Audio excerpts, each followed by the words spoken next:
نحمده ونصلی علی رسولہ الکریم اما بعد فاعوذ باللہ من الشیطان الرجیم بسم اللہ الرحمن الرحیم ان تجتنبوا کبائر ما تنہون نکفر عنکم سیئاتکم وندخلکم مدخلا کریما صدق اللہ العظیم۔ نبی کریم صلی اللہ علیہ وسلم کی مسلم شریف کی روایت ہے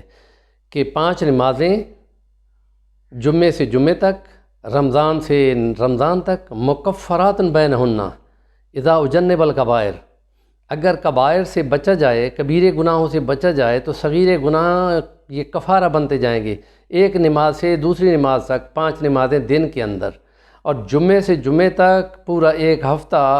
وہ صغیرے گناہوں کا کفارہ بن جاتے ہیں، اور رمضان سے رمضان تک پورا گوئے سال کا مسافت ہے، اس میں صغیرے گناہ دوسرے گناہوں کا کفارہ کر دیے جاتے ہیں، ہٹا دیے جاتے ہیں اگر تم کبائر کے مرتکب نہ ہو۔ نبی کریم صلی اللہ علیہ وسلم نے اس لیے فرمایا تھا روزہ میرے لیے ہے، اللہ فرماتا ہے روزہ میرے لیے ہے اور میں ہی اس کی جزا دوں گا۔ اور سورۃ تغابن میں فرمایا کہ معاملات کی اونچ نیچ سے بندوں سے اعمال بدلے میں لے لیے جائیں گے، کلیکٹ کر لیے جائیں گے، لیکن روزہ اس میں نہیں جائے گا، اس لیے کہ حدیثوں میں آتا ہے نبی پاک نے فرمایا کہ اللہ فرماتا ہے روزہ تو میرے لیے ہے، کوئی نہ دیکھ رہا تھا تو وہ سمجھ رہا تھا کہ خدا میرا تو ہے، تو گویا کہ وہ محسن بن جاتا ہے روزے دار، صحیح روزے دار، بشرطے کہ وہ جو ڈھال بنا دی گئی تھی روزے کو گناہوں کے مقابلے میں، اور وہ صحیح ڈھال کو سلامت رکھے۔ اس لیے نبی کریم صلی اللہ علیہ وسلم نے فرمایا بشرطے کہ تم روزے کی اس ڈھال کو پھاڑ نہ ڈالو۔ صحابہ پوچھتے ہیں یا رسول اللہ اس کو پھاڑ دینا کہا ہے؟ تو فرمایا کہ جب تم غیبت کرو گے اور یہ والے گناہ کرو، یہ غیبت تو کبیرہ گناہ ہے، یہ زبان کا سب سے آسان ترین کبیرہ گناہ ہے، اور اس میں اس کو کہا گیا ہے کہ ایک بڑے گناہوں زنا کے سے 30 گنا زیادہ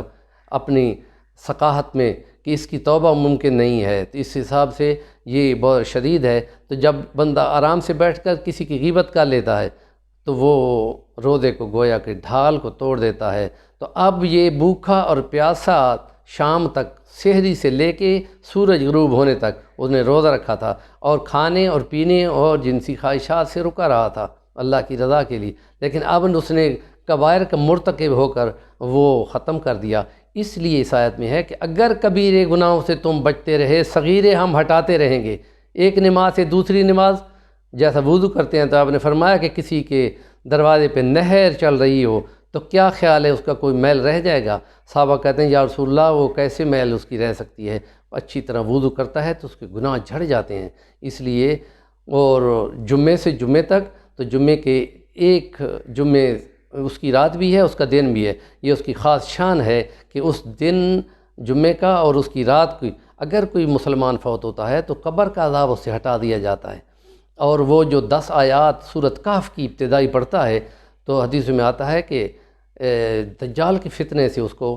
اگلے جمعے تک محفوظ کر دیا جاتا ہے، اور رمضان سے رمضان تک اگر وہ گناہوں سے بچتا ہے تو اس کے نتیجے میں وہ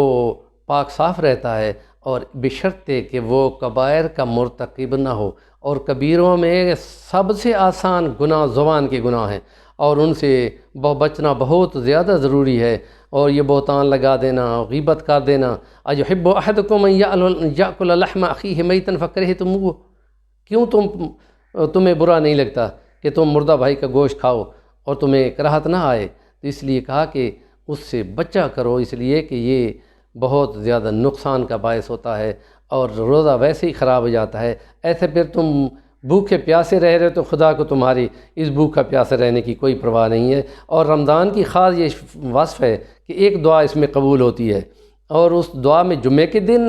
ایک گھڑی ہے جس میں دعا قبول ہوتی ہے، اور رمضان میں ہر روز کی ایک گھڑی ہوتی ہے جس میں دعا قبول ہوتی ہے۔ وہ علماء فرما چکے ہیں، تو مفسرین بتا چکے ہیں، محدثین بتا چکے ہیں کہ وہ جو بندہ افطاری کرنے بیٹھتا ہے تو 2 خوشیاں ملتی ہیں، ایک افطاری کرتے ہوئے کہ کھانے اللہ کی نعمتیں پڑی ہوتی ہیں اور بھوک پیاس تنگ کر رہی ہوتی ہے تو وہ کھاتا ہے، شکرانہ بولتا ہے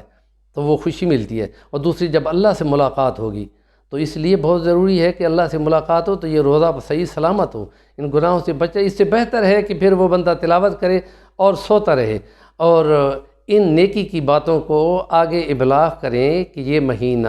جو نفل فرضوں کے برابر اور فرض 70 گنا تک بڑھ جاتے ہوں، اور کتنی نیکیاں بڑھ جاتی ہوں، تو لمحات کو ضائع کرنا بہت زیادہ نقصان کا باعث ہوگا۔ اور نیکی کی باتوں کو آگے پہنچائیں، چینل کو سبسکرائب کریں اور حصے دار بنیں اس نیکی کی باتوں کو، اور برائی کی کسی بات کو کنوے نہ کریں، ورنہ اس کا گناہ اٹھانا ہوگا۔ وہ اس لیے کہ ما تقدموا لانفسکم من خیر، اگر بھلائی میں سے، دیکھو نا خدا تعالیٰ یہ کہہ رہا ہے کہ بھلائی میں سے جو آگے بھیجو گے، لیکن برائی کا ذکر نہیں کیا کہ وہ بھیجو گے۔ لیکن دوسری ایک آیت میں ہے کہ جو گناہ تم کرو گے وہ اس کا بوجھ اٹھاؤ گے، اور کچھ اور گناہ کا بوجھ بھی تمہیں اٹھانا ہوگا، وہ وارننگ موجود ہے۔ اللہ پاک نیکی کی باتوں کو آگے پہنچانے والا بنائے، اور دنیا چھوٹی سی لمحے کی دنیا، اور وہ ابد الآباد کی ایور لاسٹنگ لائف جو ہے، یہ کائنات کی عظیم زندگی نہ ختم ہونے والی، وہ جیتنے والے بن جائیں تو بہت بڑی کامیابی ہوگی۔ وآخر دعوانا الحمدللہ رب العالمین۔